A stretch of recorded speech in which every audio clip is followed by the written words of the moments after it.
So the whole family of coronaviruses are named coronavirus because corona means crown. And so this refers to the way that the virus looks under the microscope, like there's a crown on the top of the virus. Some of them, 4 or 5 different kinds, cause common diseases among humans. Everything from the common cold to mild or moderate respiratory illnesses. Other kinds of coronaviruses affect animals. And sometimes, on rare occasions, we see coronaviruses jump from animal species into the human population. The 2019 novel coronavirus is getting a lot of attention now because it is a new kind of coronavirus we haven't seen among humans before. The theory is that it may have jumped from an animal species into the human population and then begun spreading. We have seen some people that have died of this disease, and we know that there are already thousands of cases. So people are concerned because we don't yet know exactly how severe the disease will be or how far it will spread. When a new virus emerges, we often have to learn much more about it. And one of the things that we question is, how does it transmit from person to person? We know that most respiratory viruses are spread by large droplets that come out when people cough and sneeze and stay aloft usually for about 6 feet in front of them.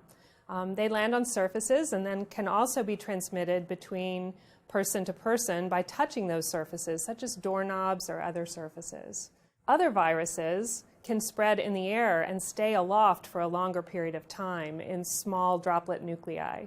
For this current 2019 coronavirus, we're not yet sure whether it is droplet or airborne transmission. So we're erring on the side of caution and taking protection as if it was spread by the airborne route. We're still learning a lot about this 2019 novel coronavirus to understand how dangerous it might be. Right now, the majority of the cases are in China. We know that some travelers have brought the virus to other countries, including the United States. I think one of the main things to keep in mind is that this is respiratory virus season, and we have other respiratory viruses like influenza that we need to take precautions because we know we have thousands of cases and thousands of deaths in this country every year from influenza. Given the ongoing transmission of the virus in China, we have a travel alert that was issued by the Centers for Disease Control and Prevention. So at this time, until we know more, avoid non-essential travel to China.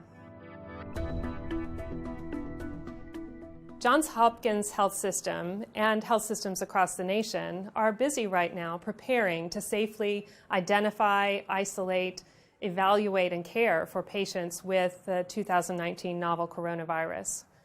We have the capability of doing this safely by utilizing personal protective equipment, by implementing travel screening so that we can quickly identify patients who have risk factors for the disease, and then implementing isolation precautions, the use of personal protective equipment, and other measures to make sure that we limit the spread of the virus. At the Johns Hopkins Hospital and throughout our health system, we routinely care for patients infected with diseases that are spread by the airborne route. So we have expertise to do this safely. When a new virus comes along that has unknown risks, we have extra measures that we can put in place, including our biocontainment unit that can advise us and put plans in place to safely care for these patients.